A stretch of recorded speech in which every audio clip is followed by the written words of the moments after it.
7 misconceptions about social media, and the first one's my favorite, especially for those of you in the room. You're going to love this. That's my view from Fenway Park. Those are my seats right there. Yankees fans rejoice. Number 1 misconception is we'll build it and they will come. Big brands seem to fall into this trap. We're a huge brand. We get a great name.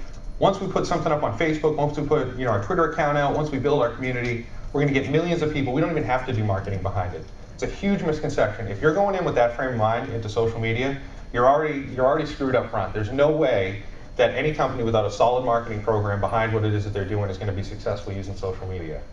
The second thing is, if you're using social media just to broadcast, B2B how many B2B companies are here right now, business to business? So a fair amount.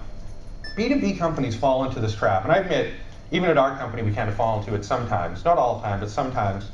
We say using social media is really just about broadcasting, so we've used it as kind of an extension of email for some reason. We're just going to tweet out the next time we have a white paper or a webinar or something like that. We're not engaging in a conversation. We're not listening to what people are saying out there, and that's a huge misconception. If you're just using this as another form of broadcast media, you're missing the boat on it.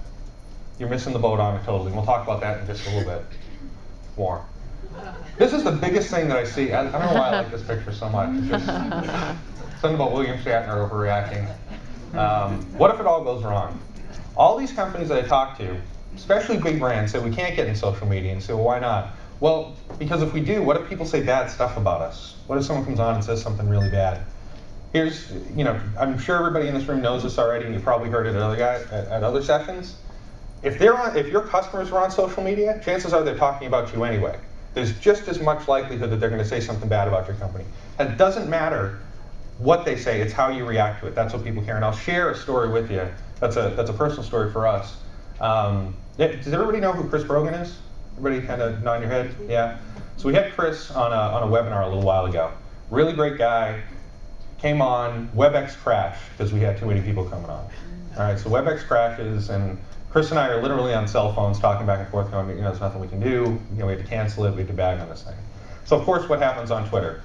Pound fail, awareness Inc., webinar crashed, WebEx sucks, awareness sucks, all this stuff. That would have been bad. What we did was we went back out and we actually put a program together for the people that were there. We gave them, luckily we had been working on an ebook with Chris prior to this happening, so we gave them an advanced copy of the ebook. We scheduled a live session with Chris. We set up some live cameras and streamed something a week later. All of a sudden, those failure messages turn into really positive messages for awareness. So again, it doesn't matter what people say up front. Those are always opportunities, especially in social media, to converse with people and let them know that we're actually listening, we actually care. And that's a huge misconception most big brands have. Another big misconception is it's free. Well, don't worry, we're going to use social media, but don't worry about it. It's 100% free. We know we can just do a Twitter thing, and we don't have to worry about it. What people forget is there's a lot of stuff that goes on behind the scenes, even in this free social web. And that kind of goes into the next one. Oh, I just want to go back to that picture. Why is this going forward?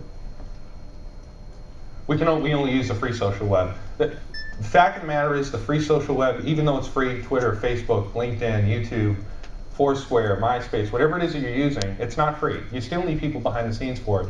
Bigger brands need to put policies in place, figure out what the right things are that we can say, what can't we say. Those are huge misconceptions for a lot of companies, is that, well, it's free and we can just do it, we can get set up and running. Fact of the matter is it's not free. And if you're only using the free social web, chances are you're missing the boat. And this is not just an awareness sales pitch. One of the problems that a lot of our companies that we work with come to us with is they say, well, we're doing a lot of stuff. We get a great following on Facebook. And we've done it for a year, and we've built up this terrific following, whatever it is, pick a number. It doesn't matter. We have 10,000 people on our Facebook page. We have 1 million Twitter followers. And as they start to dig in, they realize one big thing is missing. We have these great followers, but we don't know who they are. We don't get any of the data back. We don't own any of that data. So come to us and say, we want to use these free social web as kind of outposts and drive people to a central community where we can start to collect data on them, where we can start to facilitate, not own, facilitate a conversation with our customers or prospects or our audience. That's really big, especially as you start to tie in the other stuff that's going on the web. People track the wrong stuff. If I hear another person say we're going to track page views for what it is that they're doing in social media, I may throw up. All right? Just so people know, it's you're tracking the wrong stuff 90% of the time. If you're not tracking stuff that that makes a financial impact on what it is that you're doing in your company, you're doing something wrong. Page views is a great early thing to track. There's a whole bunch from how many Facebook fans you have, how many Twitter stuff. Those are all good metrics that the board will shake their head at and then say, well, what does that mean? At the end of the day, what you should care about as a marketer is what your board cares about, what everybody cares about in the company is how is that translating into the financial results that you need as a company? And you need to set those up front. And that's why a lot of companies have problems. They don't have a plan or objective when they go into social media. They kind of say, we want to do it because we think it's the right thing. We haven't really thought about what it is that we need to do.